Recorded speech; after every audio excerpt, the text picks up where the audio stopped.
So as if life in the United States isn't exciting enough today, Snapchat has updated its app so now you can add filters not just to your selfies, but to everything. Joining us to talk about this is Mike Murphy, reporter at Quartz. Welcome, Mike. Hey, Megan, how are you? I'm doing good. I like your background. At first, I thought maybe I was seeing one of the filters there. Live but filter. That's your Halloween decorations, I think.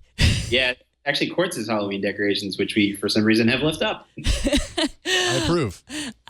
You're staying late at the office. I can't imagine why, because we're not talking about politics today. So let me know what's new with this Snapchat update. So there's a few things. One of the hidden features that was found today was the ability to pair a pair of that sounds weird, of spectacles to the Snapchat app, even though no one knows when they're coming out or when anyone will be able to get them. But then on top of that, there was this whole other inclusion of this new type of filter called the world lens, which basically allows you to add, kind of similar filters to the ones you had before, where you could add filters to your face, or you could kind of flip the camera and do it to the world, but it didn't work so great.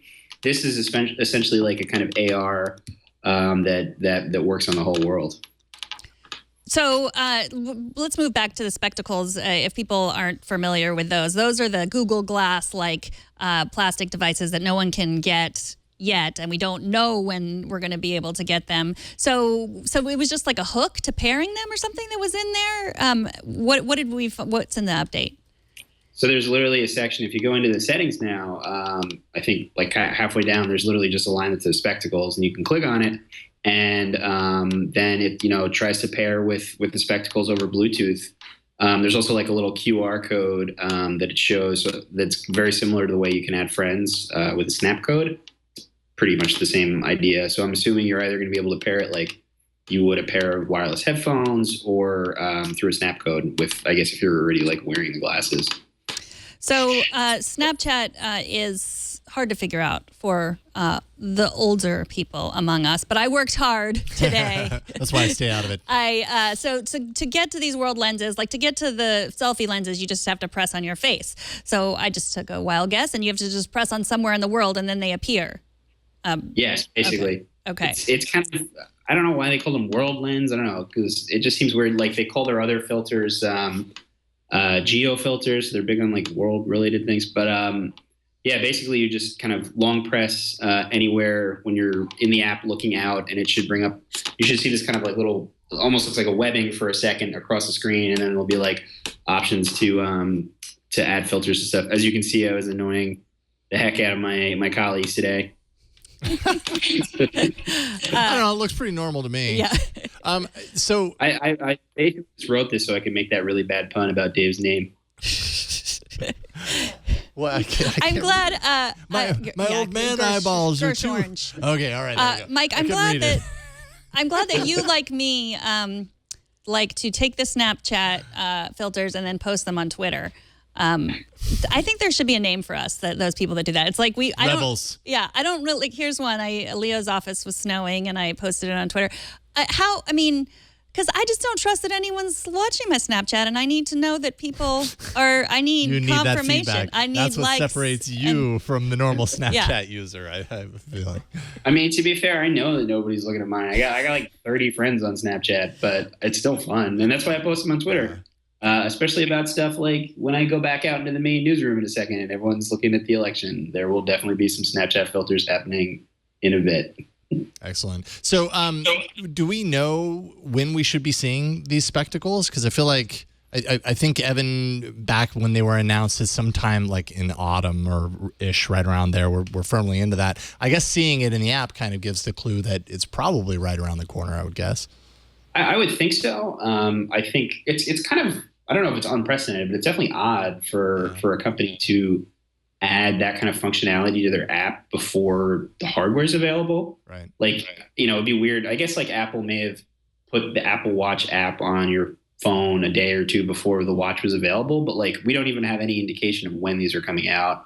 And, I spoke to Snapchat or Snap, and they declined to answer or give any kind of update. So it seems weird, but I mean, given it's there, unless they're like to me, it seems really weird. Like if there were people at the company who are using these, they would just have their own like private beta testing version of the app where they could test out the app. So presumably, if they're knocking it out to the public, they're going to be available soon. But it just seems odd. Mm-hmm. Yeah, you'd think before the holiday season. Yeah. Sure. So the world lenses are just available on iOS for now, right? I believe so. Okay. And so how long, Snapchat filters they can be sold. There's advertising. It's fun to make your face into a taco. And lots of people don't mind that it's sponsored by Taco Bell. When do you think, do you think it's not long until our world lenses are also sponsored, and then basically we'll have advertising all over our worlds? We'll be living in McDonald's even when we're not there. Some of us, they already do. I don't know. It's true. But no, so there were actually a few sponsor ones today. The Daily Show had one for the election. And this is something I asked Snapchat to clarify, but they didn't give me an answer. I don't know if that's creepy. That's creepy. But they basically said that, they didn't say, but what I want to know is whether when you're looking through the glasses, you're actually seeing the augmented world already, or if you're just Are you okay? There's a fire alarm going off. I'm afraid I know for you. Snapchat is important, but exactly what it is. Stop in 2 seconds. I wrote in here on a hoverboard, and it was just telling me that it was turning off. I thought your like blood pressure was rising. So that was the sound of your hoverboard turning off? Yeah. See, look. Okay. Oh, okay, I believe you now. All right. Okay, now that we understand that, I'm definitely going to ask you my next question, which is I was doing some research into this, and what I read was that there's some shame in Snapchat filters. There's some shaming. Like, I guess it's not cool to have your profile picture as a Snapchat filter. And you, hoverboard riding, bearded man from Brooklyn, is it cool or not? Well, I'm not that cool. I live in Astoria, so okay. I don't know. But you mean on Facebook or Twitter or other social networks? Yeah. Yeah, I don't know. I've definitely seen some people do it.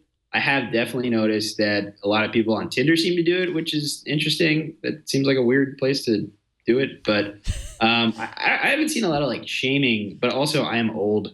I'm officially old now, so I don't know. Maybe the kids today are that should stay on Snapchat. It's private, that sort of thing. That's the whole reason so many people like it, other than the fact that it's fun, is that it disappears and it's just kind of atemporal in that regard. But I don't know. I had my profile picture on Facebook for forever was a Prisma photo that had been messed up, and my Twitter profile is a network connection icon from Windows 98. So I don't know what's cool. And still, you tweeted today that you get mistaken for a Republican pundit, a conservative pundit named Mike Murphy. I don't get that. I mean, literally in my bio, it's I am a tech reporter for Quartz. My icon is a network icon. I don't know how that screams Jeb Bush enthusiast, but apparently it does. Well, thank you for telling us about the update in Snapchat and telling me what's cool and what's not, and that you're old. So, and I'm really happy that wasn't a bomb waiting to explode and that you're still alive. Thank you, Mike. Take care. Mike Murphy is a reporter at Quartz. He is at MCWM on Twitter. Thanks for joining us. Thanks again, Mike. Have a good night.